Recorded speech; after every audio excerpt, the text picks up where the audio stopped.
ഞാൻ കാർത്തിക്. റൈറ്റർ എന്ന് പേരിന് മുന്നിൽ ചേർക്കുന്നതിൽ തെറ്റില്ല.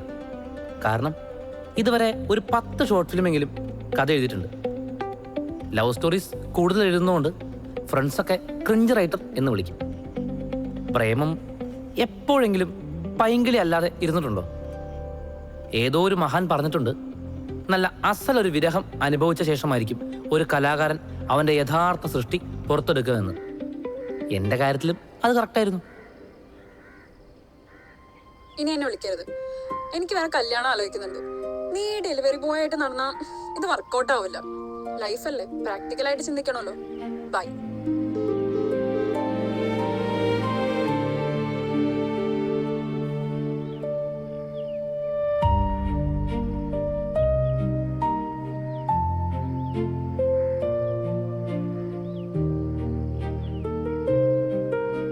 അതെ, നല്ല ഒന്നാം തരം തേപ്പ്.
ഹലോ ബ്രോ, ഇൻസ്റ്റയിലിട്ട ആ സ്റ്റോറി ഞാൻ വായിച്ചു.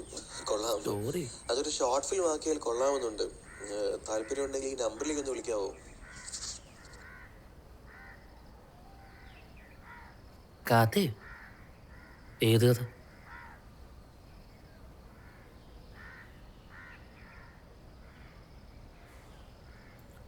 ഓ,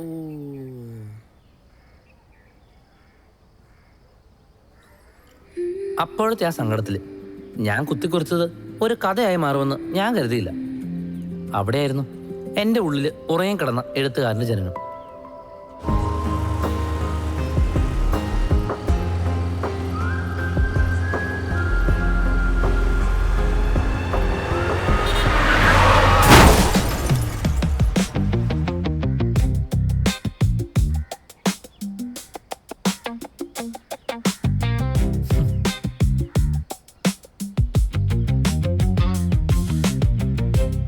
എന്നെ മൂഞ്ചിച്ചവളെ ഞാൻ വെറുതെ വിടുമോ? ഒരെഴുത്തുകാരന് തൻ്റെ കഥാപാത്രങ്ങളുള്ള ജാതകം എങ്ങനെ വേണമെങ്കിലും തിരുത്താലോ. ഏത്?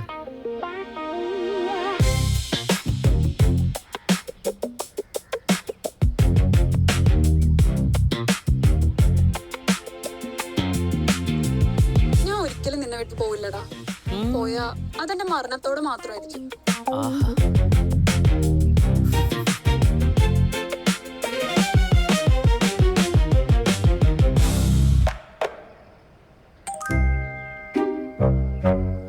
അങ്ങനെ പകല് മുഴുവൻ സ്വിഗ്ഗി ഓട്ടവും രാത്രിയിൽ മൂഞ്ചിപ്പോയ ഓർമ്മകളിൽ കഥ എഴുതും. കഥകൾക്കൊക്കെ ആളുകളുടെ വക അഭിപ്രായങ്ങളുടെ പേമാരിയായിരുന്നു. അങ്ങനെ ഇരിക്കുകയാണ് എൻ്റെ ഷോർട്ട് ഫിലിം കണ്ട് അമ്മു എനിക്ക് മെസ്സേജ് അയക്കുന്നത്. അതുവരെ മൂഞ്ചി പണ്ടാരമടങ്ങിയിരുന്ന എൻ്റെ ലൈഫിലേക്ക് വന്നൊരു വെളിച്ചമായിരുന്നു അവൾ. ഞങ്ങൾ തമ്മിൽ പെട്ടെന്ന് കണക്റ്റായി. അതെ, അവൾ നാളെ വരികയാണ് എന്നെ കാണാൻ.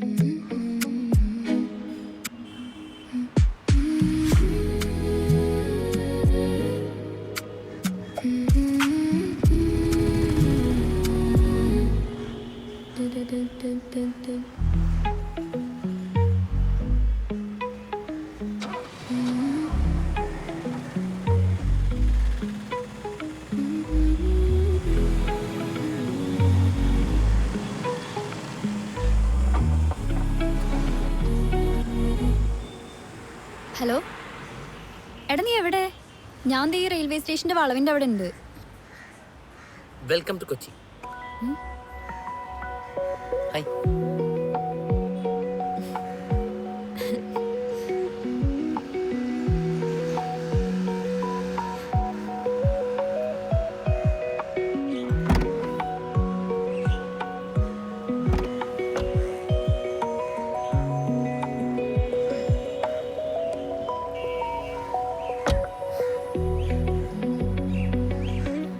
ബാഗ് ബാക്കിൽ വയ്ക്കാം. എങ്ങനെയുണ്ടായിരുന്നു യാത്രയൊക്കെ? പെട്ടെന്നുള്ള പ്ലാൻ ആയതുകൊണ്ട് ടിക്കറ്റ് ബുക്ക് ചെയ്യാൻ പറ്റിയില്ലല്ലോ. അതുകൊണ്ട് യാത്ര കുറച്ച് ഷോക്കായിരുന്നു. പിന്നെ നിന്നെ കാണാനുള്ള എക്സൈറ്റ്മെന്റ് ഉണ്ടായിരുന്നോണ്ട് കുഴപ്പമില്ല. ഓ, ഒരു മിനിറ്റ്. കീർത്ത പറഞ്ഞു. എടാ എന്തായി? നമുക്ക് അധികം ടൈമില്ല. എടാ അതെ, ഫൈനലാവുന്നേ ഉള്ളൂ. നാളത്തേക്ക് റെഡിയാക്കടാ. നീ ഇപ്പൊ എവിടാ? നമുക്കൊന്ന് ഇരുന്നാലോ? ഞാൻ പുറത്താടാ, ഒരു ഫ്രണ്ടിനെ കാണാൻ വന്നാ. ആടാ ശരി. ശരി, ഞാൻ വിളിക്കാൻ തന്നെ. ആയിക്കോട്ടെ. നമ്മുടെ ഡയറക്ടർ സാറാ അടുത്ത കണ്ടന്റിന്റെ കാര്യം ചോദിക്കാൻ വേണ്ടി വിളിച്ചതാ. നാളെ കൊടുക്കണം, അതുകൊണ്ടേ. എന്താ അടുത്തത്? അത് അമ്മയുടെ സെക്കൻഡ് മാരേജ് നടത്തി കൊടുക്കുന്ന ഒരു മകന്റെ കഥ. കൊള്ളാലോ. ഇതിന് മാത്രം കഥ എവിടെന്നാ കിട്ടുന്നേ? അത് നമ്മുടെ ചുറ്റും ഒരുപാട് മനുഷ്യരുണ്ടല്ലോ, അങ്ങനെ. നീ ഇനി ഈ ദിവസത്തെ പറ്റി എന്താ എഴുതാൻ പോകുന്നതെന്ന് അറിയാനാണ് ഞാൻ ശരിക്കും കട്ട വെയിറ്റിങ്. അല്ല, എന്താ നമ്മുടെ പ്ലാൻ? പറഞ്ഞോ. എടത് നിന്റെ സ്ഥലല്ലേ, നിനക്കല്ലേ അറിയൂ. നാളെ രാവിലെ 11 വരെ സമയമുണ്ട്. അപ്പോഴാണ് എനിക്ക് ട്രെയിൻ. അതിൻ്റെ ഇടയ്ക്ക് നീ എന്ത് വേണേലും പ്ലാൻ ചെയ്തോ, പക്ഷെ റഷ് ആയിട്ടൊന്നും വേണ്ട. നാട്ടിലെത്തി അന്ന് തൊട്ട് തുടങ്ങിയത് ഈ ഓട്ടം. ഈ ഹോസ്പിറ്റലും വീടും. സെറ്റാക്കാം. അയ്യോ, ഞാൻ ചോദിക്കാൻ പറ്റൂ, മുത്തശ്ശിക്ക് എങ്ങനെയുണ്ട്? ഇപ്പൊ ഓക്കെയാണ്.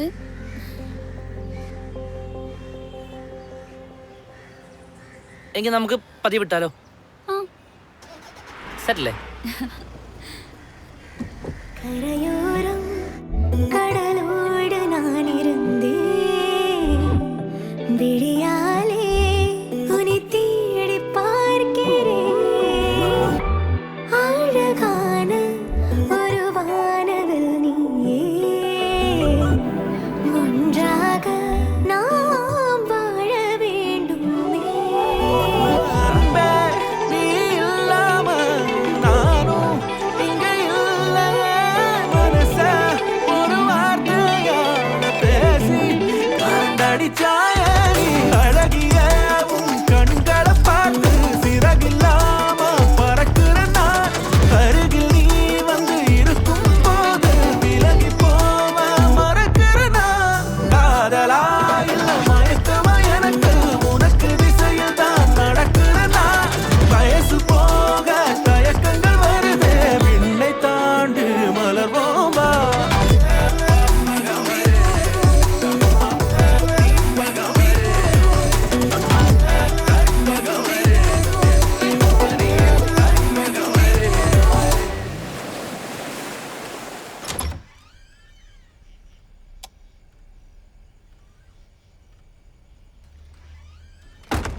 ഇവിടെ വേറെ ആരും താമസില്ലേ? ഞങ്ങൾ 3 പേരുടെ അടുത്ത് വിടരുത്. 2 പേരുടെ കല്യാണം കഴിഞ്ഞു, ഒരാൾ ചെന്നൈക്കും പോയി. ഇപ്പം ഞാൻ ഒറ്റയ്ക്കാ. അവിടെ ഇതൊക്കെ തന്നെ അവസ്ഥ. ഇപ്പം ഞാൻ മാത്രമേ ഉള്ളൂ. എനിക്കാണെങ്കിൽ വൃത്തി കുറച്ച് നിർബന്ധ. റൂംമേറ്റ്സ് ആയിട്ട് വരുന്നവരാണെങ്കിൽ വൃത്തി ഉണ്ടാവില്ല, പിന്നെ അതിനെപ്പറ്റി വഴക്കിടാനേ സമയം ഉണ്ടാവുള്ളൂ. ഒന്നാമത് ഡ്യൂട്ടി കഴിഞ്ഞിട്ട് ചത്തിട്ടാ വരണേ. ഞാൻ റൂം കാണിച്ചു തരാം.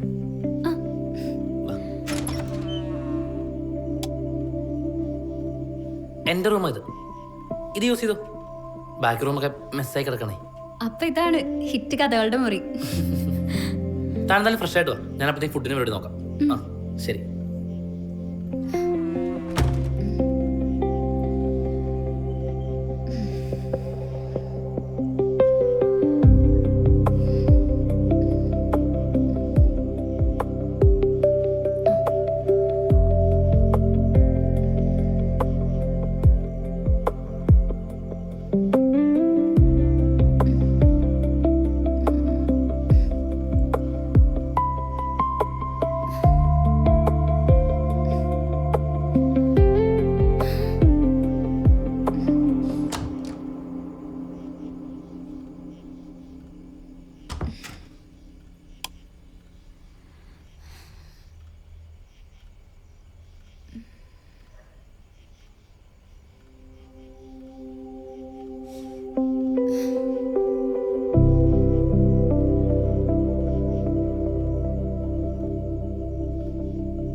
ഹലോ അമ്മേ.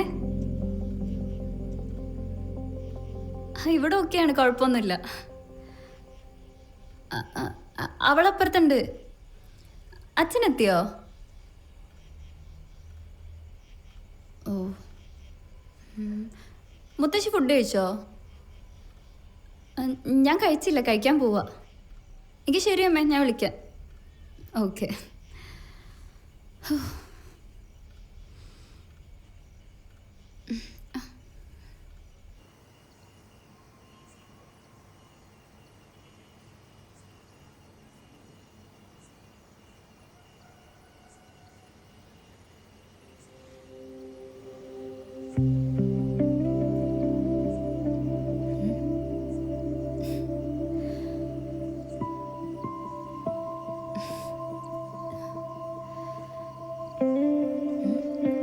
ഫ്രൈഡ് റൈസോ? തൻ്റെ ഫേവറേറ്റ് അല്ലേ? എന്നാ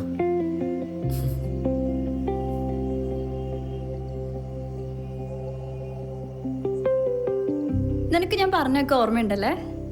എല്ലാം.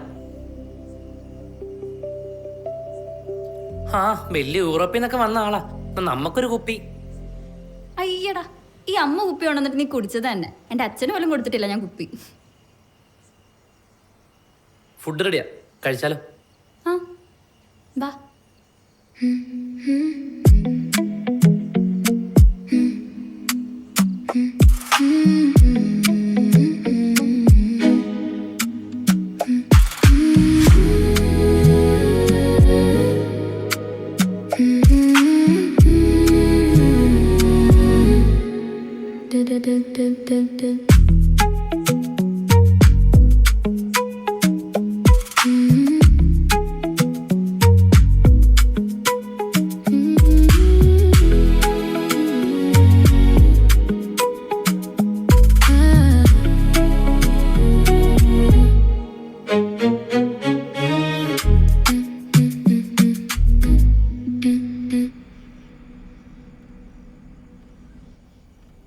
ഇനി അവിടെ തന്നെ സെറ്റിൽ ആവണോ പ്ലാൻ?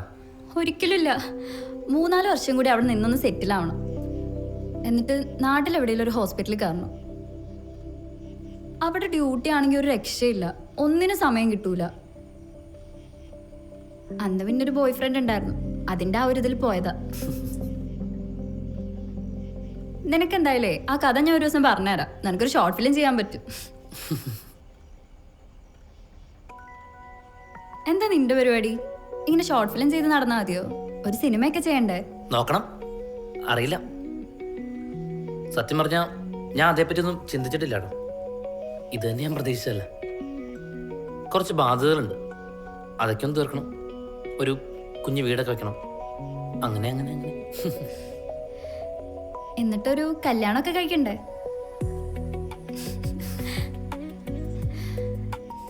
ഞാൻ ആദ്യം കരുതിയതേ നീ എഴുതുന്ന കഥയൊക്കെ നിന്റെ റിയൽ ലൈഫാണെന്ന്. ഞാൻ ഫ്രണ്ട്സിൻ്റെ അടുത്തൊക്കെ പറയായിരുന്നു എന്ത് കിടിലൻ റിലേഷൻഷിപ്പ് ആയിരിക്കും നിൻ്റെന്ന്. ആഗ്രഹമൊക്കെ അങ്ങനെ തന്നെ ആയിരുന്നു. നടക്കാത്ത ആഗ്രഹങ്ങളാണല്ലോ നമ്മൾ കഥയായിട്ട് എഴുതുന്നത്.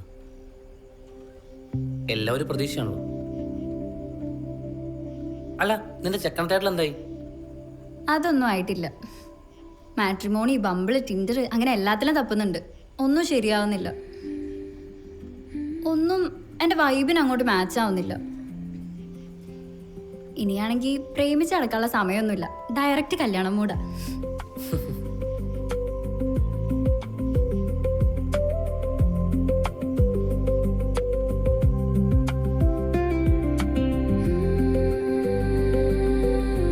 അതെ, എന്നാ കടന്നാലോ? നീ ടയർഡല്ലേ? യാത്രയെ കഴിഞ്ഞ് വന്നല്ലേ? എന്ത് പറ്റി? എനിക്കെന്തായാലും ഉറക്കം വരുന്നുണ്ട്. നീ ഇവിടെ കിടന്നോ, ഞാൻ പുറത്തുണ്ടാവും. എന്തെങ്കിലും ആവശ്യം വിളിച്ചാൽ മതി. എടാ നീ ഇവിടെ കിടന്നോ? ഏയ് വേണ്ട.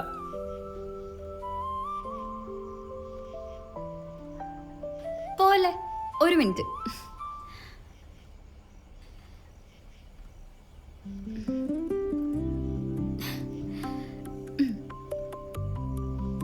എന്ത്?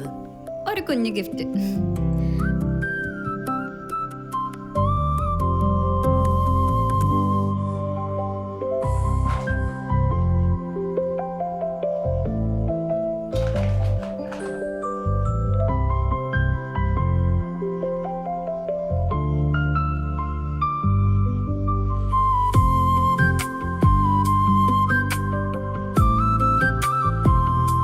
ഇഷ്ടായോ?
അപ്പോൾ ഓക്കെ, താങ്ക് യു. ഇനി ഒരുപാട് നല്ല അടിപൊളി കഥകൾ എഴുതാൻ പറ്റട്ടെ. ഇനി എപ്പോഴാ അറിയില്ല, ചിലപ്പോൾ നെക്സ്റ്റ് ഇയർ. ആ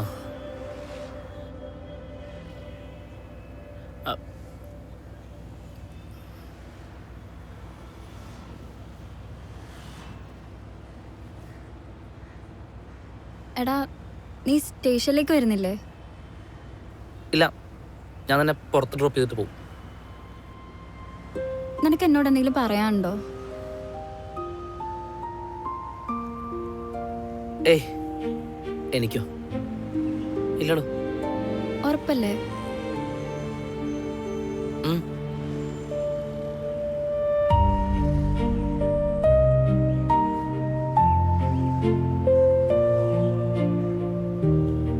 ഇത് എൻ്റെ അമ്മയ്ക്ക് കൊടുത്തു.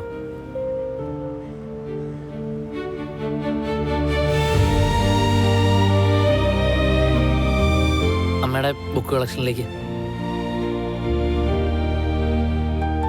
അതൊക്കെ ശരി, ആരെന്നൊന്ന് പറയണം.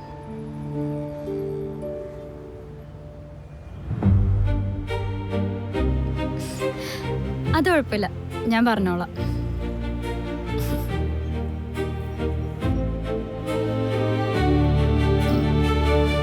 പോവാം.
ശരിയാണ്, എനിക്ക് അമ്മോനോട് എൻ്റെ ഇഷ്ടം പറയണമെന്നുണ്ടായിരുന്നു.